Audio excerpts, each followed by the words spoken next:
UK Prime Minister Boris Johnson's leadership is under renewed pressure after two damaging by-election defeats. Tory co-chairman Oliver Dowden has resigned after the Conservatives lost the constituency votes, one to the Labour Party, the other to the Liberal Democrats. Writing a letter to Prime Minister Boris Johnson, Oliver Dowden said that Tory supporters are distressed and disappointed. He says the party can't carry on with business as usual and says someone will have to take responsibility.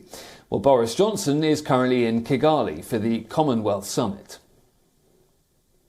It's absolutely true that we've had some tough by-election results, and they've been, I think, a reflection of a lot of things, but we've got to recognise that voters are going through a tough time at the moment, and I think that as a government, I've got to listen to what people are saying, and in particular to the difficulties people are facing over the cost of living, which is, I think, for most people the number one issue. And there, what we're doing is as much as we can to help people. £1,200 for the 8 million most vulnerable households, help for everybody with the cost of heating, trying to cut taxes where we can. But what I can say to people is we will get through this, we will get through it well, but clearly we've got to listen to these results.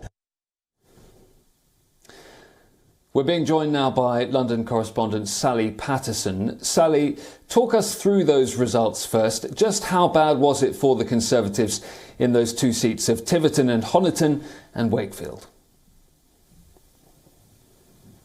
Well, Ollie, this is pretty unheard of to have two major defeats by the ruling party in by-elections. This has basically never happened.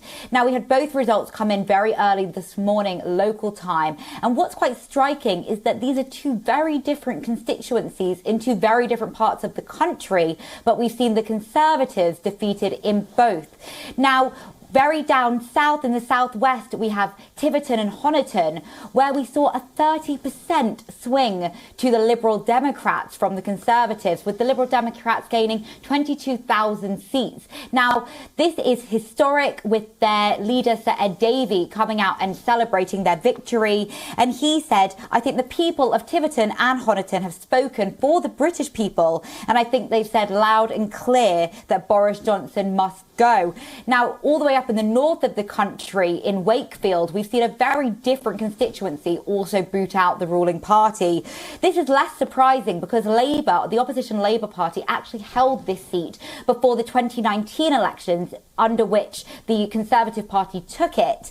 But now Labour have gone and taken it back. They've won by about 5,000 votes, which is not as huge as we saw in the south, but again, a pretty good defeat. And the leader of the Labour Party, Sir Keir Starmer, said this is the people's way of showing that they no longer have confidence in the Prime Minister.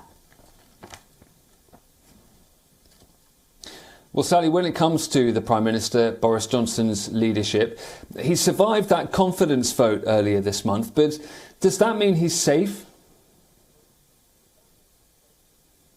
Well, I think he's very much not safe yet. Whilst we haven't seen a huge number of resignations as we might have thought, what we have seen is very early this morning local time, we saw the Conservative Party co-chair Oliver Dowden hand in his resignation. As you said, he sent a letter to the Prime Minister saying that things cannot carry on as normal, business as usual, and things needed to change. We have seen from several members of the cabinet an acceptance that actually they do need to listen to what the people are saying. They can't just carry on as if nothing has happened. And they said that they are standing up and taking notice.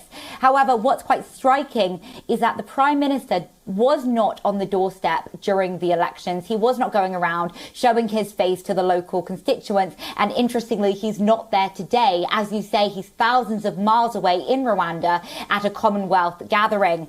And So I don't think he's on safe ground yet. What we've also heard is that there might be changes to the Parliament rules, which mean that having survived a vote of no confidence just earlier this month, narrowly, but he did survive it, the rules may actually change to allow MPs to bring another vote of confidence against the Prime Minister sooner than a year away, which is what the rules currently say. So I think there are many, many Conservative MPs across the country today who are watching their own seats slightly nervously and wondering if the Prime Minister is the person who is going to lead their party into the next election. Thanks, Sally. All eyes then on those Conservative MPs, those cabinet ministers, and crucially, as Sally says, the Backbench 1922 committee, which is reportedly considering changing its rules so a leadership challenge could happen sooner than within a year.